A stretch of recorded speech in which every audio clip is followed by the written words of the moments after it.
Alright guys, this is the ultimate guide to obtaining the duality Bankai, but I think this method will work for other Bankais as well too. As you can see in the bottom right, I have all the moves. I got the Bankai meter. I just finished it up, and I'm not gonna lie, y'all need to subscribe, buddy, because this joint took me forever, bro. After I figured out the method, I got you guys, bro. I got you guys. So we're trying to hit 275k, bro. We're really close. I'm gonna need y'all to click that button. And if you guys are still stuck and need any more help with this at all, please come join my Discord. We'll help you out in there, and I'll give you guys some tips and tricks as well too. Duality is the worst experience I think I've ever had obtaining a Bankai, maybe besides Benihime. And Benihime is my worst rival. I fucking hate Benihime. But this video is a guide mixed in with me just wanting to show you guys how to actually fight the Bankai as well too. So I'll be explaining the build, the strategy, and then as you're watching my successful run, it should help you get a good gist on how you should fight him. Now, I think this method or strategy could actually work well for other Bankais as well too. So let's get into it. Now, first things first, before anything, you're going to have to accept the fact that this will take you multiple tries. So once you accept that, it makes the process mentally easier for you. Now, this strat, it's not 100% foolproof or anything like that. It's a slight cheese method to it, like very small involved, but yeah. Now, the build used was actually a full speed, so 65 speed, and you'll need 2 red pills for this. No skill boxes either, so it's possible without skill boxes. And of course, I was using some of the duality Shikai moves, and the weapon I had was a long sword, which to be honest, I think is probably the worst sword you can use for it. You could probably have an easier time with maybe like the regular katana, maybe a scythe or something, because I think those crits are actually a little bit better than the longsword crit, but it does have good reach when you're M1ing, so I feel like he parries the longsword crit more often than not, though, I will say. And also, I have to say, a little bit of luck is going to be involved in this too, but I'll explain. So the strategy I figured out for duality is to mix your M1s plus your moves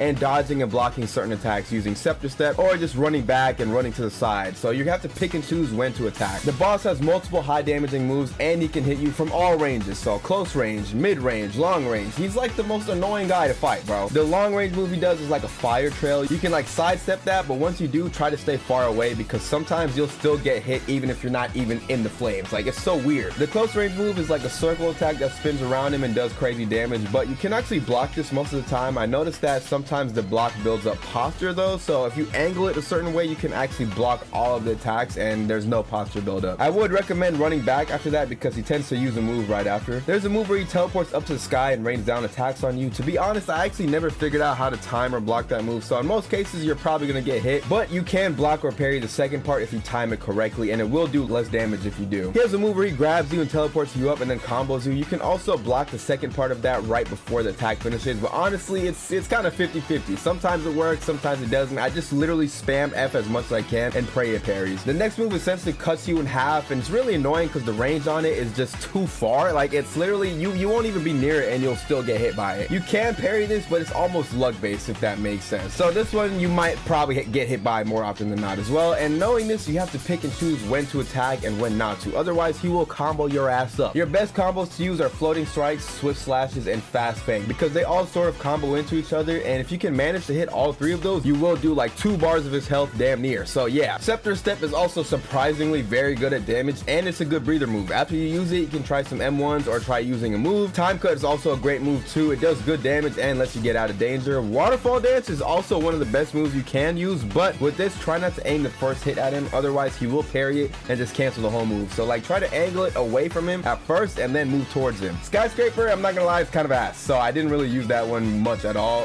It rarely hits the boss and it's just weird. He parries it every time. Dropping Fang's a great move just for that extra bit of damage, and I also think it gives you a small bit of iframes if the move doesn't get canceled, which is great, so you can hit him and then probably use your crit after as well. It's also a really good breather move too for a sec. If you use your crit after, you can potentially combo it into floating strikes, swift slashes, and the fast fang combo, and that will do some real damage. You could even throw a waterfall dance in there at the end too, but again, don't aim the first part at him or he will definitely parry it. You have to be fast and dash away sometimes to regain your cooldowns as well, but here's where the cheese comes in. Sometimes when you use a move on the boss, he actually for some reason glitches out and stops attacking you, so he'll just end up following you around. So if that happens, which it probably will because it happens to me a lot of times, make sure you sit and regain your cooldowns for your moves and try to hit him with the floating strikes, swift slashes, and fast fang combo. That is damn near free hits. And of course, with all this, make sure you're M1ing when you see a good opportunity, because M1s do really good damage as well, but you have to blend it in perfectly using your moves and evading all together. So if you do all of those together at the same time, attack, defense, you'll definitely be able to beat the duality boss and have all these broken ass moves for yourself. Okay, so I hope you guys enjoyed. Make sure you like and subscribe for all this. It took me forever to figure this out, but yeah, man,